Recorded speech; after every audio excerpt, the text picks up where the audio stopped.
Hi, Scott Ryan. It's great to see you, mate. Well, at least you're seeing us, hopefully.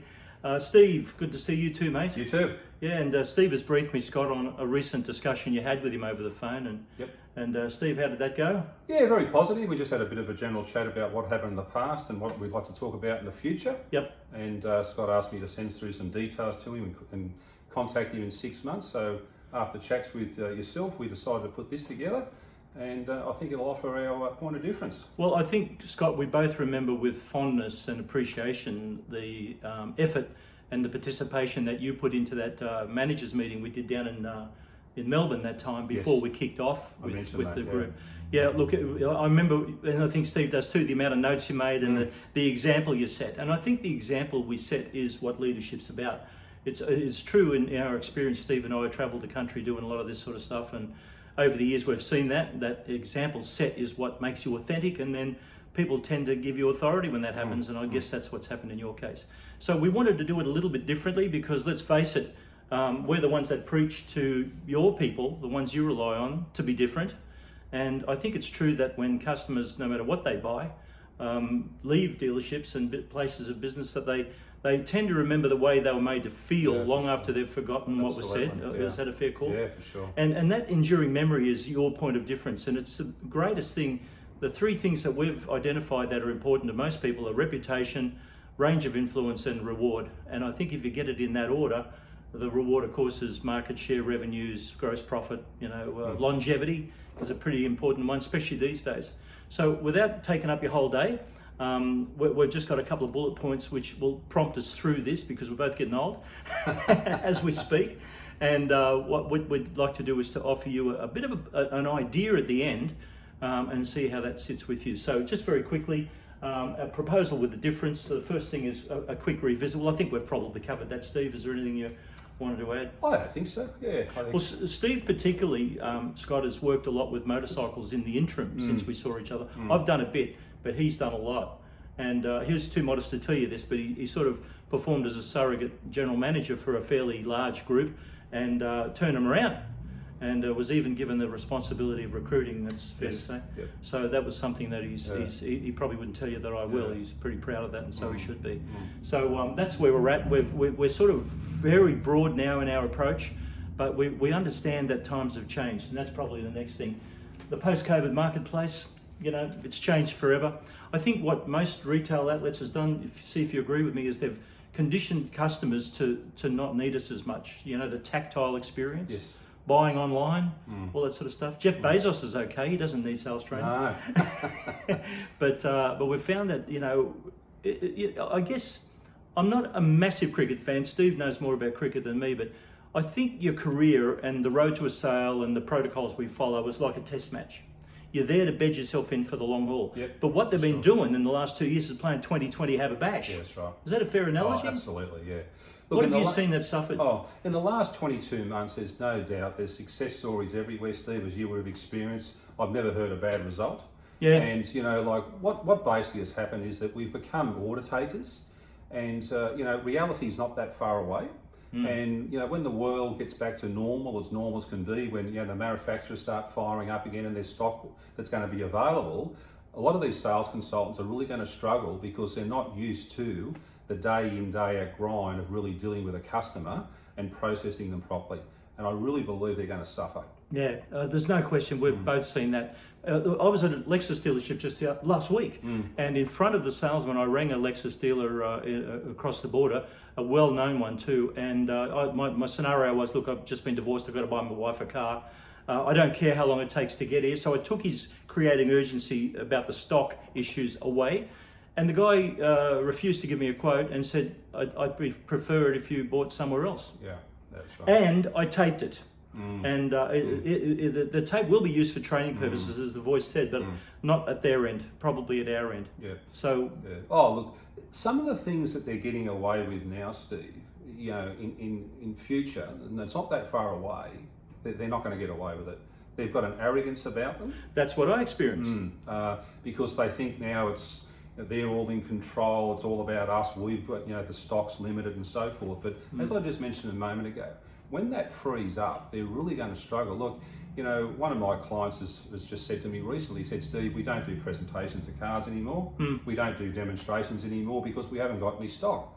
He said, we've just become order takers. Same in the bikes. Yeah, well, that's right. Yeah, and jet skis, caravans, yeah, true. You know, motorhomes, it's all real the estate. same. Real estate. Real estate, they're the most arrogant people. You know, until times get tough and suddenly they reinvent their soft skills. It's amazing how that happens. So, you know, where we're coming from with this is maybe it's time to reinvent it before anybody else does. Because every time a brand or an industry reinvents the customer service wheel, they go back to old school, not old fart. You know, I mean, the question is, the world we live in, God, if it's still here next minute, if Turton gets his way. But, you know, people are more aggressive, they've got more choice, they've got more information, they're less likely to care about offending anybody. And of course, what we see is salespeople whose consolation prize when they can't make the sale is they burn the customer. And they think that helps their ego a little bit. Oh, he'll never come back. But the point is, you've set the next bloke up for a slam dunk. Yeah. You know? And it's short-term thinking too, because you know that customer's not going to go back to that dealership again because of the experience they had. Yeah, exactly. And as you said rightly before, they'll remember how you made them feel. Yes, totally. Look, cheaper to retain customers than to find them. This is where those soft skills come in. And what Steve and I have both been doing in this interim period is coaching more than probably training, and especially where the account management skills are concerned, because you know what? PMAs are a foggy notion these days. I mean, people are buying interstate, even overseas. You know, the transiency of staff, my God, human resources is just a minefield. And we're losing a lot of the old school, disciplined people from our industry. There are places we both go to where we've never gotten past the third module. You know, it's just new people every time.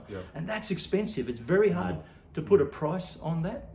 But I think morale too is low, because I think people can see this coming. And one of the first things you notice about teams with low morale is high transience.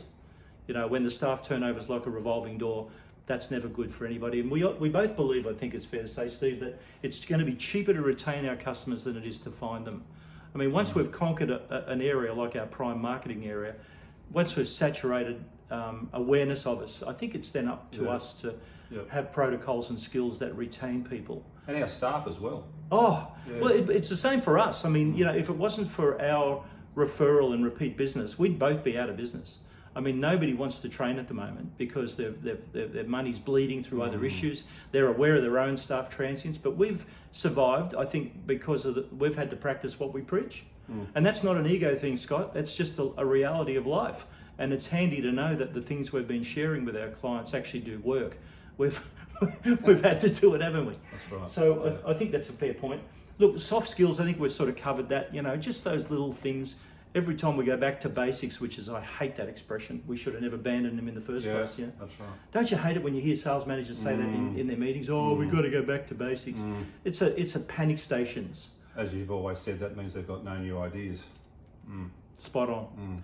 And we've had to come up with new ideas. If there's an upside to the downturn in our businesses, it's been that we've rewritten a lot of our material, we've modernised it, we have to remain relevant to our client base and to the market. And the market's unpredictable. What used to be between people's ears is now at their fingertips in the form of these phones. So, you know, we've had to redo a lot. And the feedback we're both getting, I would venture to say, is career best. Steve's got a couple of very prominent, very high volume customers who are experiencing growth under what he's done, and I'm happy to announce that we have too. So I guess just to wrap it up, the things that have changed for us is what leads us to the final point. We want to make a proposal to you with a little bit of a difference. Steve, you had a fairly lengthy conversation with Scott about when we first kicked off. Yes. And how your thoughts were about it. Maybe you can just help me along with that one. Yeah, look, as I mentioned to you on the phone, Scott, you know, when we did the training previously, you know, what basically happened, I know you'd moved on and you've since obviously come back to the company, that Steve went around to all the states and did a presentation to all the dealer principals and so forth. I attended most of those except for, I think I didn't go to, was it South Australia or somewhere like that? Oh, that's right. And then what started to happen then, we both were then allocated dealers to go in and train.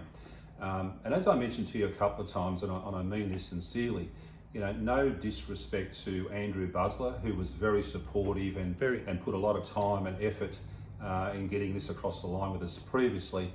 I felt that he just tried to get perhaps a little bit too much bang for his buck initially, where in the training sessions we had service advisors, we had parts advisors, and we had sales consultants. Now, as you and I discussed, and I think the words you used, Scott, were, they're very different beasts. So it was just probably spread a little bit too thin. And after we did all these sessions, Steve and myself, we contacted every branch we went to. We spoke to the dealer principals, we spoke to the sales manager, and the feedback was absolutely fantastic. There was no negative feedback whatsoever. So, as Steve just said a moment ago, this is why this time around we really like to give you a point of difference, do it a little bit differently, and make sure we get it right. Because I had managers saying to me, look, we really need to do phone training. Some managers were saying they're talking about closing skills, overcoming objections, and we never really got to that point. We never covered all those things. That was pretty frustrating for us. It was. Because we were just getting into the meat of where historically it's worked for us. And look, I think it's fair to say too, there was a bit of sticker shock at the executive level at Peter Stevens. It was a big investment you guys made, very much appreciated by us. But the bottom line is any investment is not worth it until you see the measurable results. And unfortunately, we never got to that level. No. So we came up with a bit of a plan to offer you something which is measurable and inexpensive. Now, before you go ho-hum, right, you've probably been there and done that with mystery shopping, okay? Here's the problem with mystery shopping. Mystery shopping is initiated by the factories usually.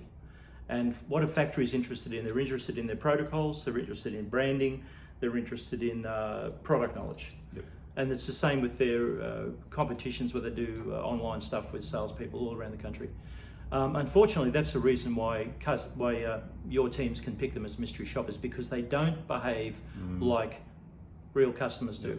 When we do mystery shopping, you can't pick us. And we figured we would send you a written proposal outlining a plan to mystery shop, do it ourselves, your teams at your discretion if you see merit in this. And here's what we're guaranteeing. Number one, they will not pick us as mystery shoppers, because we'll say and do the things that real customers do. We figured the best way to do it is the phone, because everybody agrees in sales that the goal of a phone inquiry should be to get the appointment. But when we're in the field and we see them behave, as evidenced from hundreds I have on audio tape, they don't do it. So we figured we'd put something on paper together. We don't want to sort of steal our own thunder by revealing everything now, but just mystery shopping with a twist, which will give you an opportunity to test not only the behaviors of your people, but the cultures of your branches. Because a culture is just the collective way everybody feels about what they do every day. And when it's under the umbrella of a mission statement or a constitution or a team jersey, that's when we get great outcomes. It has to be driven. So, you've got a lot of branches, you've got a lot of different brands. We will get busy now and we'll put together a written idea with a very, very moderate bill, invoice at the end, which will give you an opportunity to really see and hear.